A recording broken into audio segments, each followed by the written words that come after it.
Hello guys, सभी को मेरा नमस्ते। मेरा नाम टीकेसर हंस और आप देख रहे हैं मेरा यूट्यूब चैनल टीकेसर हंस के नाम पे। आज मैं आप सभी को बताऊंगा कि नेहरू युवा केंद्र संगठन जो है उसमें आप लोग अपना यूथ क्लब कैसे आप लोग एप्लीकेशन करेंगे और क्या क्या डॉक्यूमेंट लगेगा। तो चलिए दोस्तों शुरुआत करते हैं और शुरुआत करेंगे क्या क्या डॉक्यूमेंट लगेगा। तो मैं पहले आप सभी को बता दूँ, नेहरू युवा केंद्र संगठन में एप्लीकेशन करने के लिए क्या क्या डॉक्यूमेंट लगेगा। तो डॉक्यूमेंट जो है, पहला वो है, एक में रेजुलेशन, दो में memorandum of association and by law of the youth clubs, तीन है rule and regulation youth club, चार है नोमिनेशन सर्टिफिकेट, पाँच में है डिक्लारेशन, छः में है यूथ क्लब का पासबुक होना जरूरी है, सात में प्रेसिडेंट सेक्रेटरी का फ़ोटो 2 कॉपी ज्वाइंट वाला, आठ में है प्रेसिडेंट सेक्रेटरी का आधार कार्ड जेरक्स, 9 में है यूथ क्लब सील मोहर चाहिए जरूरी है, और 10 में प्रोग्राम रिपोर्ट। और साथ ही में आप लोग जब एप्लीकेशन जब एप्लीकेशन करके देंगे वहाँ पर और एक एप्लीकेशन लगेगा कि हम लोग एप्लीकेशन करके बोलें। तो चलिए शुरुआत करते हैं कि ये डॉक्यूमेंट क्या क्या होता है और कैसे कैसे आप लोग करेंगे दोस्तों। तो मैं शुरुआत करूँगा डॉक्यूमेंट से। जैसे कि मैंने मेरे एक दोस्त को मैंने डॉक्यूमेंट भेज दिया था। तो पहले फाइनली हमको यूथ क्लब गठन करने के लिए हमको क्या है कि रेजुलेशन लिखना ज़रूरी है।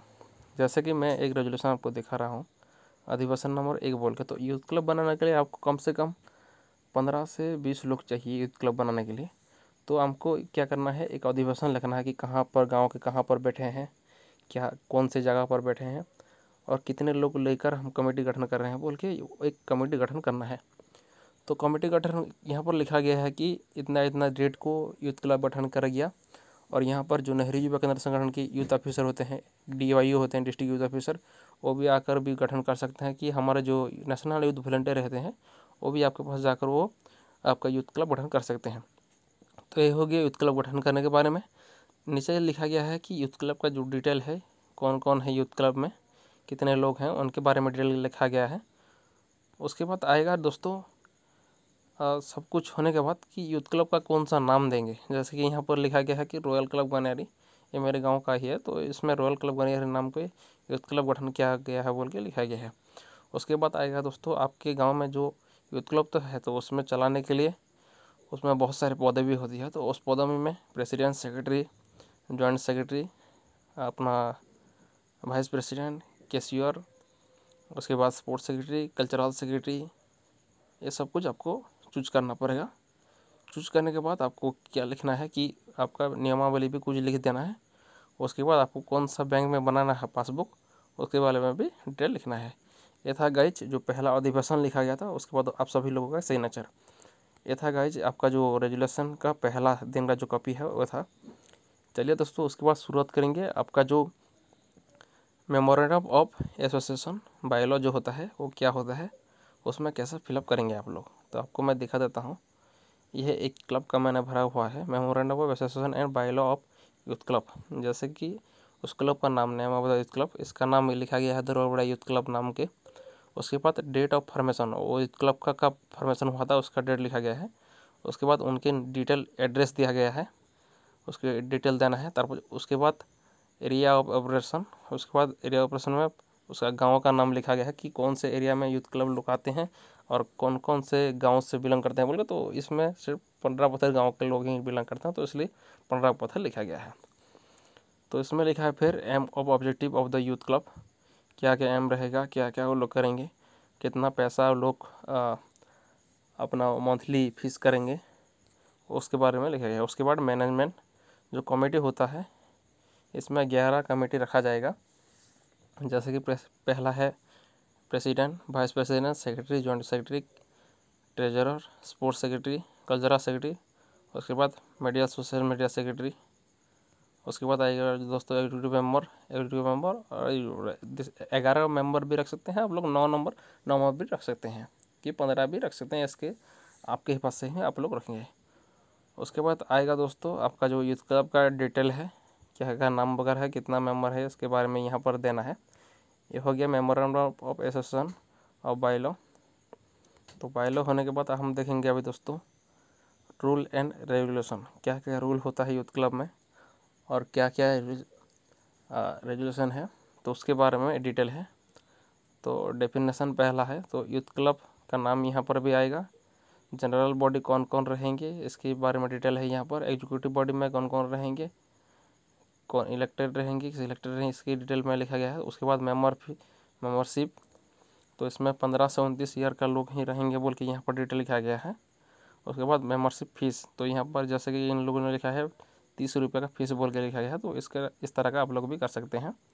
तो इसमें बहुत सारे डिटेल है गाइस, तो इस डिटेल को आप लोग फॉर्म आपके जो एनवाई के ऑफिस होता है वहाँ पर भी मिल जाएगा ये फॉर्म। तो उसके साथ साथ आप लोग इस फॉर्म को भी भर सकते हैं गाइज। तो ये हो गया रूल एंड रेगुलेशन गाइज, जो कि रूल एंड रेगुलेशन आपके क्लब के हिसाब से आप लोग बना सकते हैं। तो रूल रेगुलेशन जाने के बाद हम अभी देखेंगे no objection certificate. No objection certificate क्या है? नो ऑब्जेक्शन सर्टिफिकेट इसलिए बनाया जाता है कि एक ही गांव में एक ही नाम का यूथ क्लब ना हो, क्योंकि बहुत सारे गांव ऐसे हो दोस्तों, तो एक ही गांव में भी सेम नाम का यूथ क्लब बन जाता है और बहुत सारे दिक्कतें आते हैं।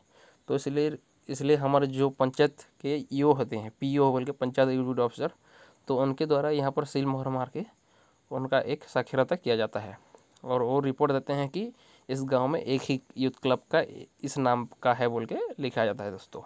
तो यहाँ पर जैसे कि नेम पंचायत वो हमारा जो ईओ है वही सिग्नेचर करेंगे। ये हो गया दोस्तों हमारा नो ऑब्जेक्शन सर्टिफिकेट। उसके बाद आएगा डिक्लेरेशन कुछ बहुत ज़रूरी नहीं है। डिक्लेरेशन से आपको 1860 एक्ट के हिसाब से आपको यूथ क्लब को रजिस्ट्रेशन करना पड़ता है, तो इसलिए आप लोग प्रेसिडेंट और सेक्रेटरी का सील मोहर यहाँ पर जरूरी पड़ता है दोस्तों, और डिटेल देख के आप लोग कर सकते हैं। ये हो गया दोस्तों डिक्लेरेशन। उसके बाद आएगा हमारा मेंबरशिप डिटेल। तो इस मेंबरशिप डिटेल इसलिए न्यू आकर मैं इसमें ये फॉर्म है नया वाला फॉर्म मेंबरशिप डिटेल।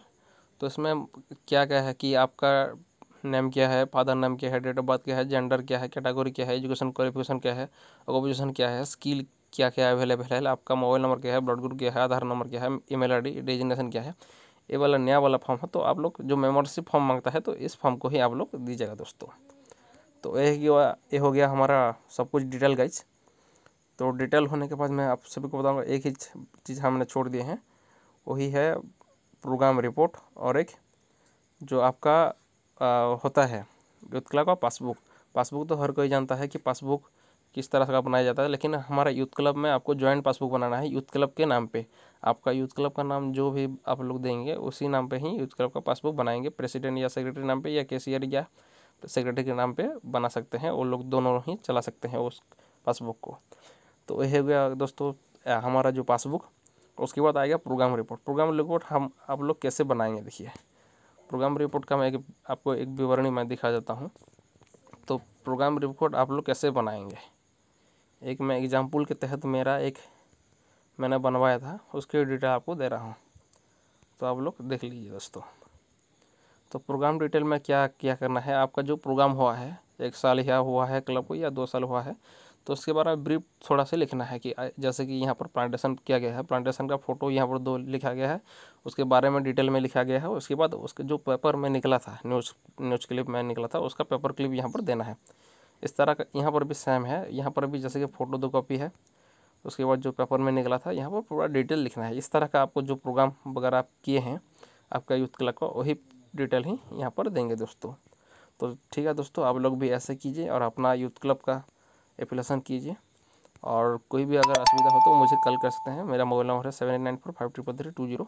मेरे डिस्क्रिप्शन में मैं लिख दिया हूँ। अगर कोई भी डॉक्यूमेंट आपको ज़रूरत है तो मैं डॉक्यूमेंट भी आपको भेज सकता हूँ दोस्तों। थैंक यू दोस्तों। लाइक शेयर और फॉलो करना मत भूलिए और सब्सक्राइब करना ना भूलिएगा।